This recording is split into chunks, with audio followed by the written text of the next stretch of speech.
All right, the next little slideshow kind of goes with our asphalt program, but this is what our history. We started with the patch truck to start that. It's been a couple of years, like Jerald said, we started buying other equipment. We had good communication. I told them we could take this even to further areas to really improve our streets.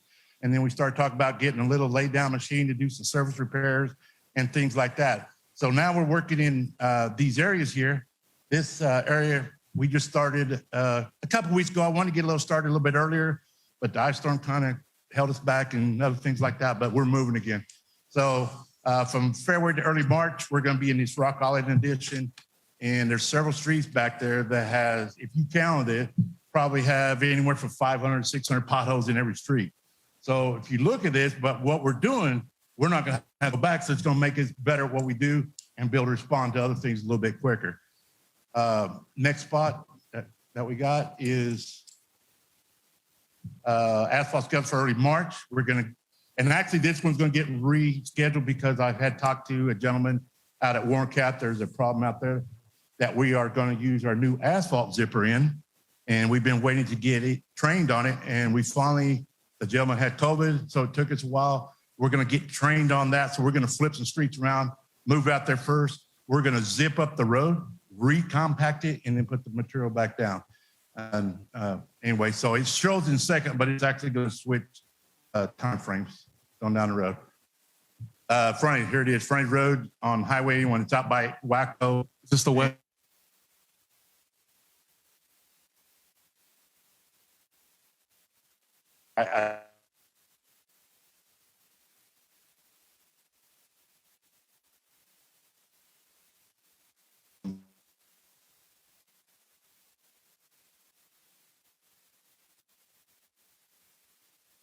We're already starting to review it, look at it, and see where we need to be going. Our worst areas, of course, and we're gonna really improve that.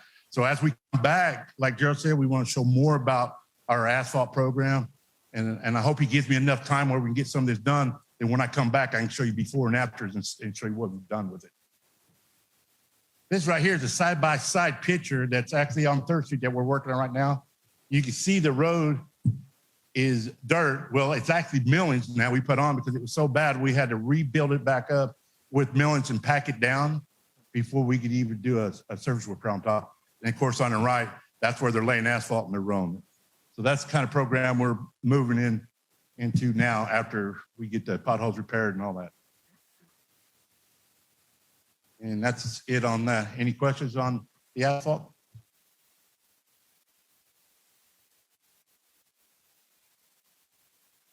City Manager Jerald. I've spoken to him earlier about this, and you know, as commissioners, when things out there in the paper or in the media, you know, we hear a lot and we get a lot of phone calls, and that's what we're here for. You know, we're here to help fix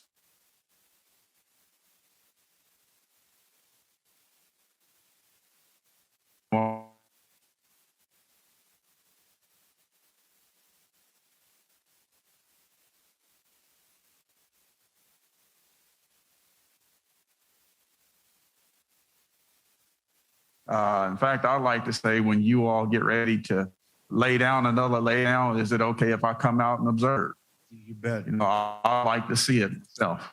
So.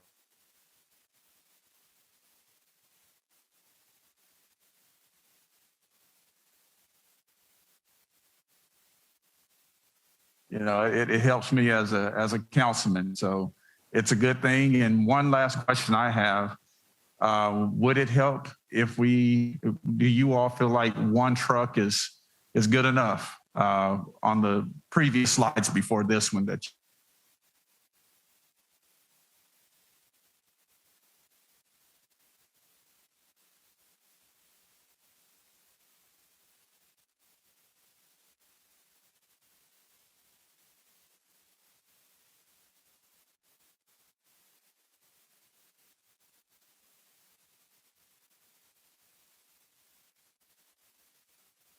is asphalt laydown. And so I think from Everett to Ashley to her entire team, they know that is the #1 priority. So Yeah, absolutely. If we need another patch truck in the future, absolutely. But what I want to really, I think it can really make a difference. That one pothole truck we have is going to be going all the time. But you can see from our schedule, and there's already a couple other areas that we could add to that schedule already when we're done. And well, I won't say when we're done, but after we spent a lot of time in Southern Heights fixing about everything we can with the laydown machine, I want to make sure that we first have enough people to keep that going and make this program really viable. So that is my focus. I won't be surprised if you don't see some budget changes around that in the department. And so I'm all for it. When we get that done, I'm all for get another pothole patch truck, but I would like to focus on that first. That's wonderful because you all have erased the statements that I hear. They just don't care. So thank you for caring, guys. Appreciate it. Yes, sir. I'd like to comment on that too. We're trying to build it slowly where we don't get where we cannot handle it and we got stuff sitting around. We want to make sure we're able to use everything we get and we use it in right away. So when this program goes, it's going to be unstoppable. So we've been working on this for a couple of years. We've gone with the pothole patcher first, and then we've gone into the lay down part of it, and we're starting to get good at that. So we got a little ways to go yet, but we're getting better. And let me tell you, the street's going to look good when we get done. So. Everett, were you going to do the concrete repair program also? Yes, sir. Okay. If there's no other questions, we'll move on to that. I got another question. Okay.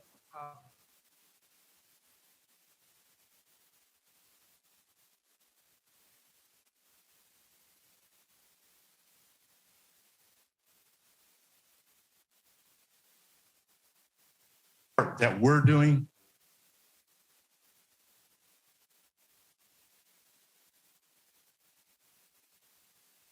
Curb and gutters and all that. We're trying to improve the driving now that what they have to make it better. And hopefully we can pull this off. Then we come back and start doing the maintenance repairs on the back side of it, like crack sealing, maybe some sealing to keep it going to maybe last a few more years. We're putting it down at $10,000 a block is what we're putting it down. And Chris, you got some kind of idea on the number, or Raleigh? That's not counting labor, obviously, right, because we're going to, but materials, and we're not counting anything for depreciation on the vehicles or the equipment.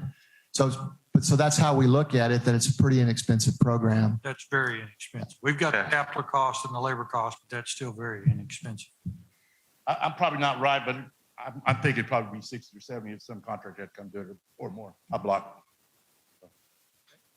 Everett, you talked earlier about the slurry seal put down in the early 90s.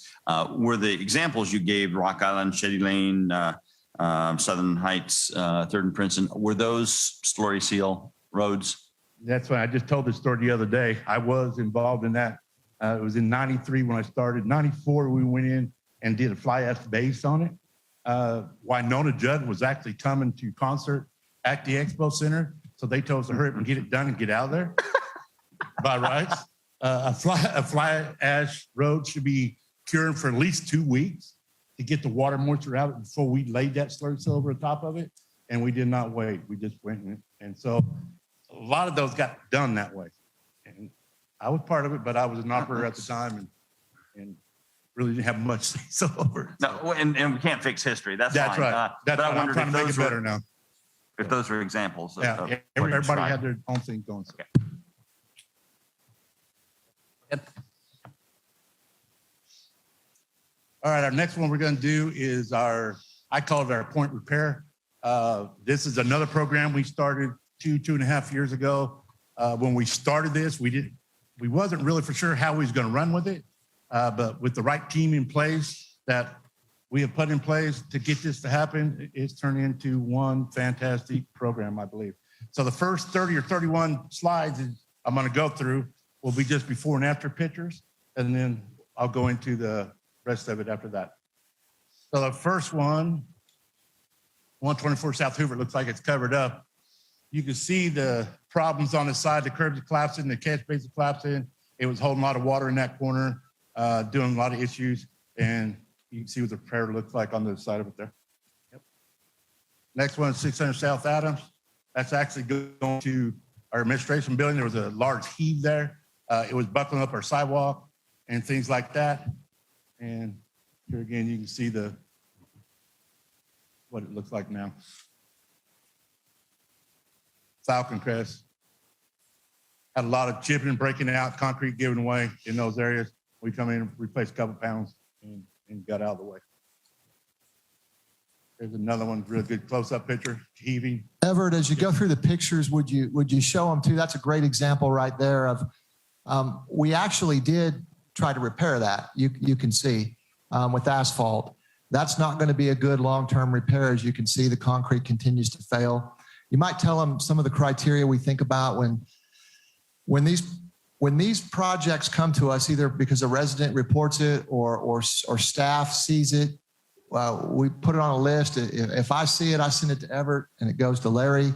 The pub calls in directly to Public Works and they put it on a list. When we get these programs, we look at the repair like this one and we look to see if we can fix a few panels.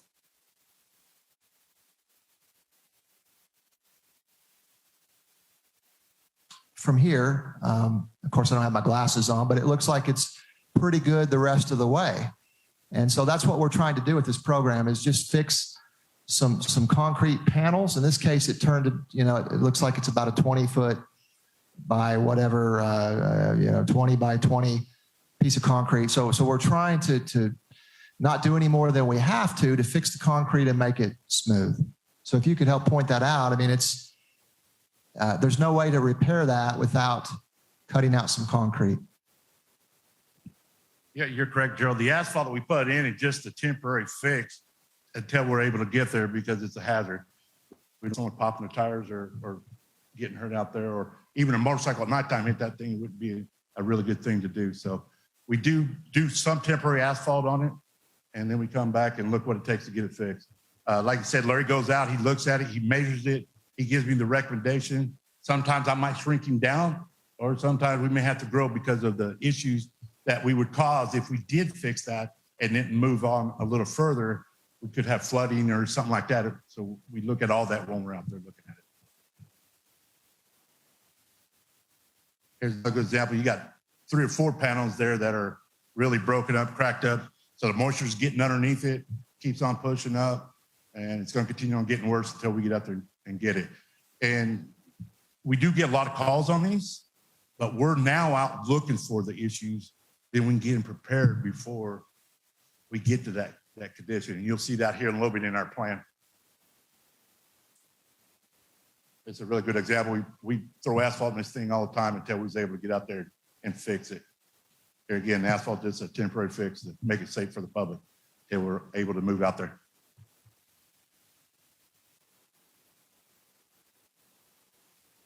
This one don't look like much.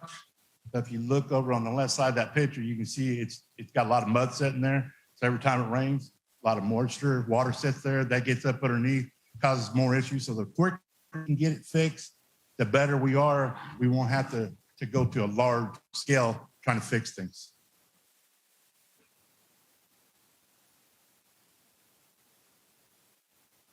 Indiana Drive and Van Buren intersection, very rough coming off of there. We came back about 75 feet or so and get a good transition as we're coming up. And that's a lot of problems as the traffic's coming up on these, as they're stopping or braking. It does a lot of pushing, shoving, and causing these types of issues, along with water setting and those kind of things.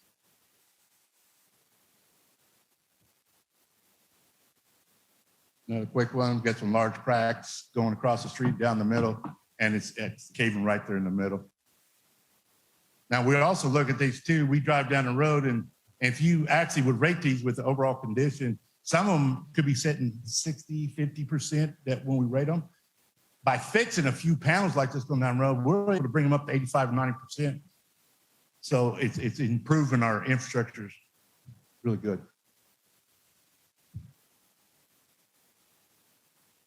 I'm sorry, I can't see some of the, yeah, I think that's Hyde Street.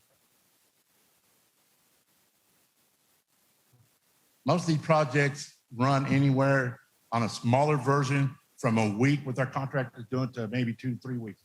They're moving in and they're moving out and they're moving really fast. And so we're getting a lot done.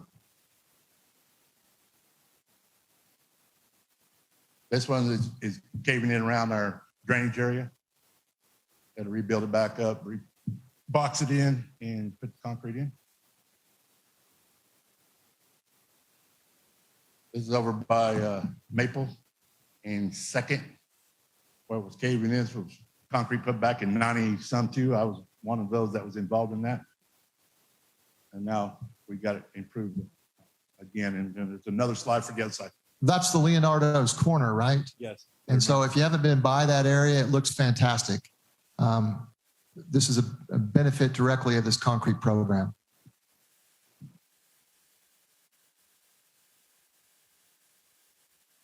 This was on top of a sidewalk that was causing a lot of trip hazards, and we got repaired where we wouldn't have that issue of people falling or tripping.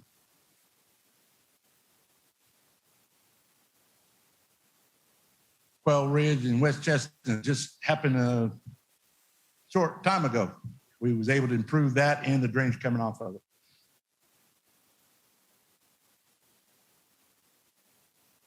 West Oklahoma, there are several spots between Cleveland and Hoover that runs by our splash pad, and there's a bridge, a lot of traffic down through there because of that, and a lot of them go through the Hoover School over there. So we went in and repaired several panels through that area. And you'll see in the future plans that we'll have to come back in a few years because we've noticed some that's going to give away on us. So we'll have to do, 2 or 3 years from now and do some more work.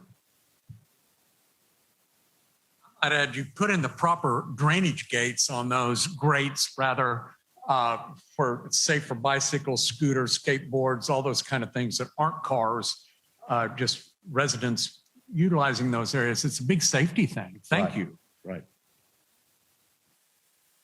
Another area, we've got a lot of cracks and stuff and settling in places. It's hard to see by the picture, but after it rained, if you drove out there, you can see it where it's all setting up. Same thing on that one. We got water cuts or utility cuts actually in this one. So we're able to improve on some of those things too, as we're putting them in place.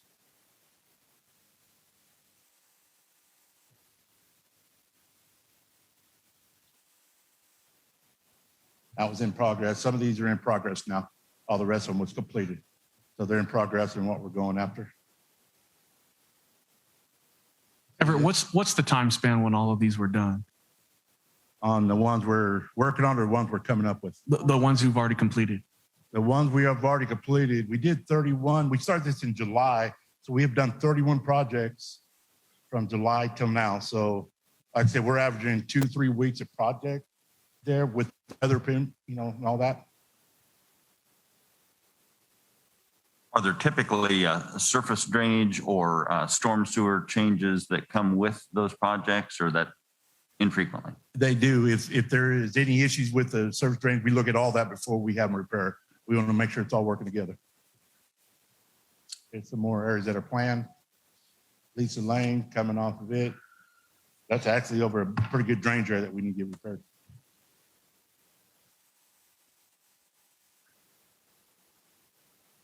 This one here, you can see last year we did the opposite side on this couple of panels there. We didn't think we need to do both sides last year, so we waited a year to come back. Now we want to finish this project and get that area taken care of. Is why you see the new on one side and old on the other.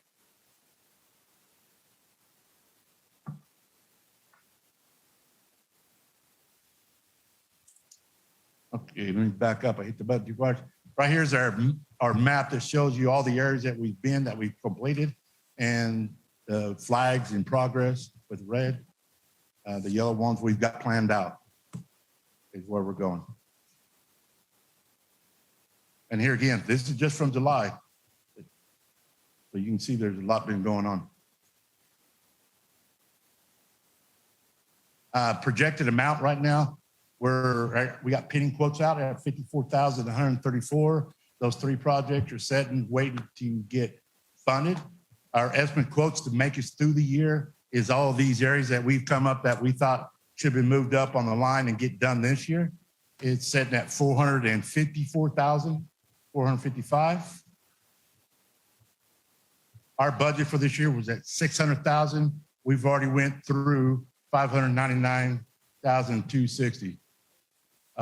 So we are requesting for more. It says 400,000 estimate project costs that we've got coming up that get us through the end of this year.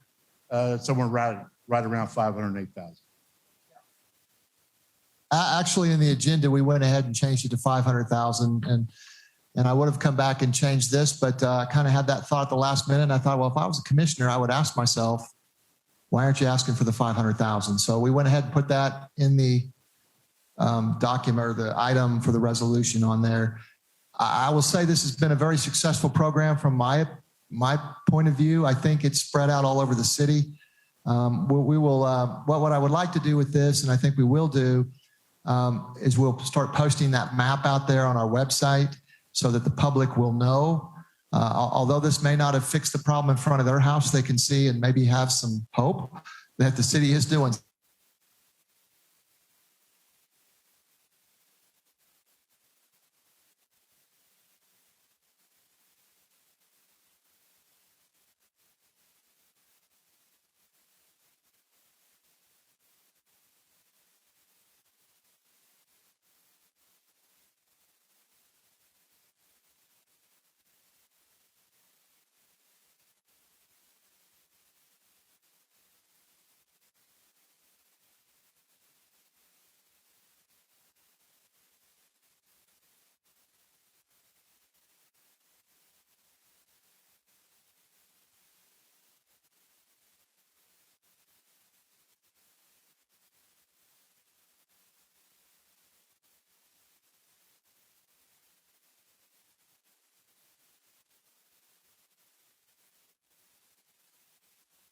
Regular session, we're going to talk about because sales tax is up, we believe we have some extra funds. I think this is a good use of the funding.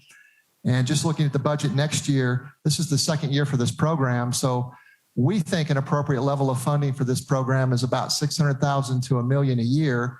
And we're comfortable with doing 600,000. And if the financial situation is good, coming back to you like we are now, asking for more money.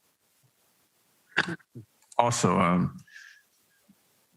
when it comes to paving the streets and the sidewalks, does this fund come from the operation of this, is it from a different department, or are you over that as well? I'm over that as well. Okay, because I know we have a big project coming up on Grand and Garriott. Okay, that's engineering. Some of the stuff is there, some of mine. Okay, because could I ask a question on that now, or is that inappropriate, or can I ask Chris Kadansky about that real quick, or since we're on this subject? Carol, I don't see an issue asking a question about it. And certainly we can come back at a future study session, and we will be talking about streets and capital projects more too. But okay. I mean, I can wait until then, or I can just ask the question else. My question is along Garriott, from about 3rd Street on Garriott, going back west to Grand, that strip of sidewalks. We have a couple of commercial businesses there, United Rentals, the Filler Station and all that. That area right there, that's really in need of reconstruction. Is that a part of our future plan? That is not a part of this current project. We're looking at the intersection. Okay. We have a water line on the north side of Garriott that we need to relocate first. And then we want to work on that intersection. At this point, we do not have immediate plans to go across the railroad tracks. So we'll stop right there.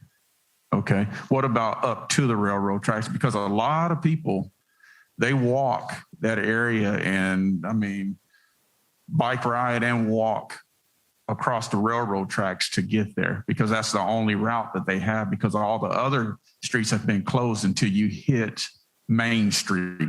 So from Main Street to Garriott, that's the only thoroughfare we have where people can travel.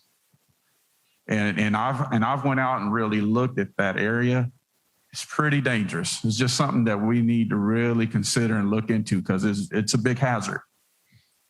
Yeah, Commissioner, I was just going to tell you that Chris is right. What we're focusing on this year in the project is just around the the intersection like he said, but I know that talking with some of Chris's staff, Angela in particular, who handles our ADA stuff, we're always looking for additional sources of funding. That particular corner is on the ADA transition plan, and I'm not sure we've spent all of our money. So we will look at ways, if we can fund more sidewalk on there, we can certainly add it to the budget or put it in next year's budget. And I do understand what you're saying. The sidewalk, particularly around the corner, is horrible. And so we will definitely try to do that. And Okay. we'll talk about it more probably when we get to budget time. Okay, thank you. Okay. All right. Thanks, Everett. There's 4 more slides. You guys can look through them. I'll just flip through them real quick Okay. if we're still up. It's just our future plan for the next 4 or so years. We just got some streets in place. I went down. Anyway, that's our plan for that. Things could change. Okay. We definitely are out looking and see what the problems are, and we're trying to get it taken care of. All right. Okay. You and Public Works have done a great job. I appreciate everything you've done over the last year. I'd also like to give kudos to the communication department for the video you put together. Very well done, as everything that you guys do. So I think you helped to highlight not only for us, but for the constituents, what's going on, who's doing what, and helping to educate us all. So thanks to both departments. Appreciate it. Well, I want to thank Jerald for seeing my vision and running with it. And without you guys, we couldn't have done it either. So I appreciate that. And we're going to make a lot of improvements. So Okay. thank you. Appreciate it.